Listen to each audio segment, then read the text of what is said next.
सुप्रभात बच्चों। आज मैं कक्षा 11 की हिंदी पढ़ाने जा रही हूँ, जिसका शीर्षक है भारतवर्ष उन्नति कैसे हो सकती है, जिसको इस निबंध को भारतेंदु हरिश्चंद्र ने लिखा है। इसके पहले मैंने आपको भारतेंदु हरिश्चंद्र का जीवन परिचय पढ़ाया था और उनके बारे में, उनके जीवन के बारे में, साहित्य के बारे में मैंने बताया भी था। अब उनके द्वारा लिखित भारतवर्ष उन्नति कैसे हो सकती है, उस निबंध को मैं बताऊंगी। पहले पाठ परिचय आपको दूंगी कि इस पाठ में क्या है। तो प्रस्तुत निबंध भारतवर्ष उन्नति कैसे हो सकती है। भारतवर्षोन्नति अर्थात हम भारतवर्ष की उन्नति कैसे कर सकते हैं, इसके बारे में लेखक ने कुरीतियों व अंधविश्वासों को त्याग कर अच्छी शिक्षा प्राप्त करने की प्रेरणा दी है।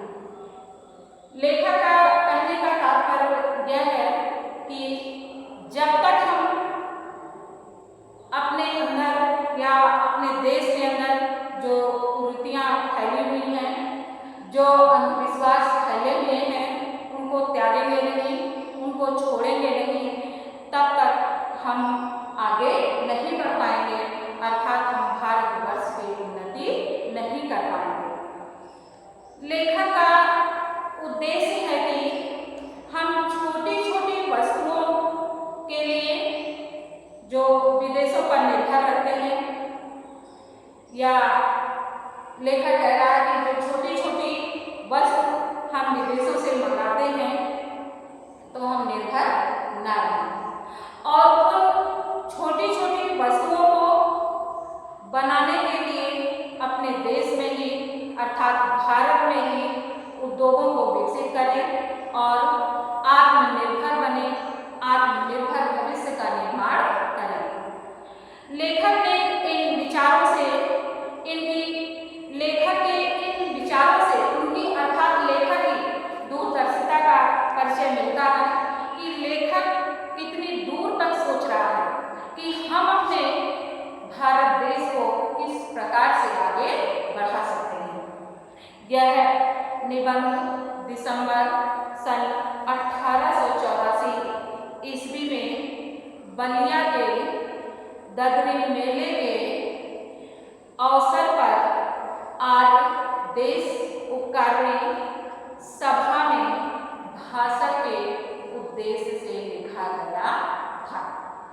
अब बच्चों आप जानिए कि लेखक वहाँ बलिया में ददरी का मेला लगा हुआ है और मेले में ऐसे भी आप सब जानते हैं कि बहुत दूर दूर से लोग आते हैं, इकट्ठा होते हैं।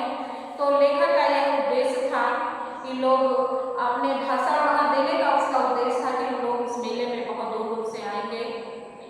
तो मैं अपने भाव को वहाँ प्रकट करूँगा कि हम अपने देश को किस प्रकार आगे बढ़ा सकते हैं।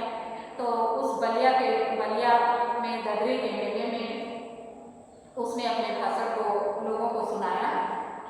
लेखक कह रहा है कि आज बड़े आनंद का दिन है, माने जिस दिन पर भाषण दे रहा है कि आज बहुत खुशी का दिन है कि इस छोटे से नगर बलिया में हम इतने मनुष्यों को, इतने लोगों को, अर्थात मेले में जो बहुत सारे लोग आए थे, लोगों को बड़े ही उत्साह के साथ एक स्थान पर देते हैं। लोग मेला जाते हैं या कहीं भी घूमने जाते हैं तो वह बहुत खुश रहते हैं, उनको आनंदित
इनके बल का याद दिलाना पड़ता है, कहना पड़ता है, तब वह अपने कार्य उनको प्रेरित करना पड़ता है तो वह सब कुछ कर लेते हैं। इसी प्रकार से लेखक ने कहा है कि हम में हमारे भारतवासी लोग बहुत ही आलसी हैं। जब तक वह अपने आलस को त्यागेंगे नहीं, वह आगे नहीं बढ़ पाएंगे और अपने देश की उन्नति नहीं कर पाएंगे। फिर लेखक कह रहा है कि हम यह नहीं समझते कि इनको लाज क्यों नहीं आती, किसको, भारतवासियों को इनको शर्म क्यों नहीं आती है कि उस समय में जब इनके पुरुषों के पास, माने हमारे देश के पुरुषों के पास कोई, उस समय माने बहुत प्राचीन समय की बात कर रहा है कि कोई भी सामान नहीं था, तब उन लोगों ने जंगल में पत्ते और मिट्टी की कुटियों में बैठकर बांस की नालियों के द्वारा कारागृह आदि को भेद कर उनकी गति लिखी है। लेखक कह रहा है कि हमारे आज ठीक वैसे ही इस समय और प्राचीन समय में वह तुलना कर रहा है कि 16 लाख रुपए की लागत से विलायत में जो दूरबीन बनी है और उनसे जो ग्रहों का भेद करने की गति, माने ग्रहों को देखने की गति ठीक आती है। और जब आज इस काल में हम लोगों के पास इतना साधन सुविधा हो गया है, अनेक प्रकार की पुस्तकें हो गई हैं जिनके द्वारा हम हजारों यंत्र तैयार हैं कि जिनके द्वारा हम आगे बढ़ सकते हैं, लेकिन नहीं, आज भी हम निरी चुंगी कटवार फेंकने की गाड़ी के समान बन रहे हैं, अर्थात अनुपयोगी गाड़ियों के समान आज भी हम हिंदुस्तानी हैं। तो इस प्रकार से लेखक कह रहा है कि अमेरिकन, अंग्रेज, फ्रांस आदि लोग, आदि जगत के लोगों को देखो तो उनके अंदर इतना आगे बढ़ने की ललक है कि वह सोच रहे हैं कि यह पाला हमें छूले, अर्थात हम कितनी आगे बढ़ जाएं। लेकिन हमारे हिंदुस्तानी जिनके पास सब कुछ है, बल है, बुद्धि है, अनेक प्रकार की अब आधुनिक वस्तुएं भी हैं, फिर भी वह आगे बढ़ना नहीं चाहते हैं। लेखक ने बताया कि यह समय ऐसा है कि जो पीछे रह जाएगा वह कोटि उपाय, माने करोड़ों उपाय करने पर भी आगे नहीं बढ़ सकेगा। अर्थात इसके कहने का तात्पर्य है कि इस लूट में, बरसात में जिसके सिर पर कमबख्ती का छाता हो और आंखों में मूर्खता की पट्टी बंधी रहे, उनको ईश्वर का कोप ही कहना चाहिए।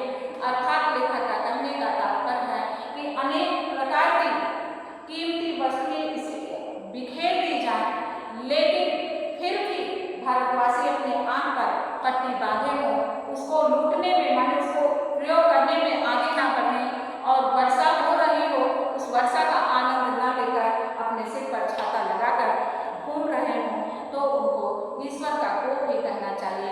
अर्थात उनके अंदर वो अभी तक सोए हुए हैं, आलस में पड़े हुए हैं, तो इन सब को त्याग कर उन्हें आगे बढ़ना चाहिए।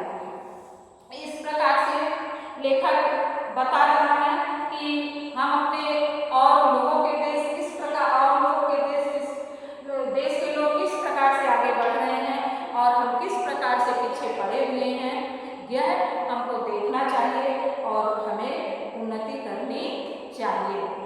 इस प्रकार से लेखक यह भी बता रहा है कि सब उन्नतियों का मूल क्या है, धर्म, कि जब हम अपने, इससे सबसे पहले धर्म की ही उन्नति करना उचित है। लेकिन धर्म का अर्थ बच्चों ये मत समझिएगा कि हिंदू, मुस्लिम, सिख, ईसाई, कि हम अपने अपने धर्म की उन्नति करें। लेखक का उस धर्म से मतलब नहीं है। लेखक का धर्म मानव धर्म से है। वह समझा भी रहा है कि अंग्रेजों की धर्म नीति और राजनीति परस्पर मिलती है और इससे उनकी दिन दिन कैसी उन्नति है। फिर कह रहा है कि खैर उनको जाने दो, हमको अपने आगे देखना है कि हम किस प्रकार से आगे बढ़ सकते हैं। तो लेखक कह रहा है कि हमारे यहाँ तो धर्म की आड़ में नाना प्रकार के, अनेक प्रकार के नीति, समाज गठन, वैदक आदि भरे हुए हैं। इसी प्रकार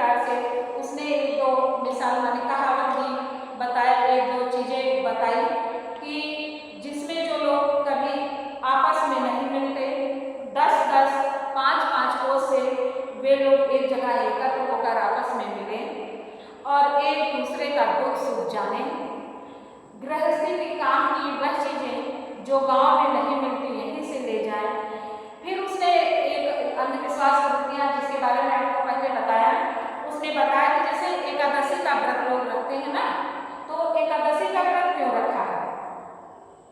तो लेखक अपने विचार बता रहा है। एकादशी का व्रत इसलिए रखा है कि जिसमें महीने में 1-2 उपवास से शरीर शुद्ध हो जाए। फिर मैं कह रहा है कि लोग गंगा जी नहाने जाते हैं, बहुत लोग रोज ही नहाने जाते हैं। तो गंगा जी नहाने जाते हैं तो सबसे पहले पानी सिर पर चढ़ाकर पैर पर डालने का विधान क्यों है, नियम क्यों है? अब लेखक का मत है कि जिसमें तलवे से गर्मी सिर में चढ़कर विकार न उत्पन्न करे, इसलिए पहले पानी सिर पर डाला जाता है, फिर पैर पर।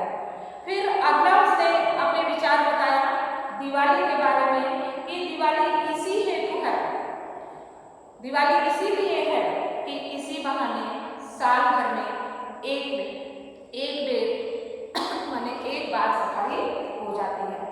और होली के बारे में भी उसने अपने मत प्रकट किए हैं कि होली इसी हेतु है, इसीलिए है कि बसंत की बिगड़ी हुई हवा स्थान स्थान पर अग्नि जलने से स्वच्छ हो जाए। और यही त्योहार ही तुम्हारी म्यूनिसपालिटी का नगर पालिका भी होता है, जो नगर पालिका द्वारा नगरों में अनेक प्रकार के कार्य किए जाते हैं, स्वच्छता संबंधी कार्य और भी कार्य हैं। तो लेखक कह रहा है कि ऐसे सब पर सब तीर्थ व्रत आदि का कोई ना कोई हिकमत है, माने कोई ना कोई कारण है जिसके द्वारा यह मनाया जाता है। इस प्रकार से लेखक ने का कहने का तात्पर्य है कि इसके पीछे जो लोगों के अंदर अंधविश्वास है, अपने उस अंधविश्वास को त्यागें और आगे बढ़ें कि हम अपने देश की किस प्रकार से उन्नति कर सकते हैं। फिर उसने कहा कि ये सब तो समाज धर्म है जो देश और काल माने समय के अनुसार शोधे और बदले जा सकते हैं। उसने अपने देश में जो दूसरी खराबी क्या हुई उसके बारे में भी बताया कि जिसके कारण हम लोग आगे नहीं बढ़ पा रहे हैं, कि उन्हीं महात्मा बुद्धिमान ऋषियों के वंश के लोगों ने अपने बाप दादों का मतलब ना समझकर बहुत से नए धर्म शास्त्रों में रख दिए हैं। बस सभी तिथि को उन्होंने क्या बना दिया, व्रत बना दिया कि आज ऐसा व्रत है, आज इस ये व्रत है, इस तिथि में ये व्रत है।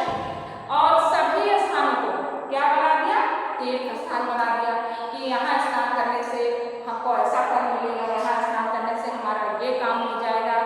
तो लेखक ने कहा कि यह सब एक प्रकार का अंधविश्वास है। फिर कह रहा है कि सो इन बातों को एक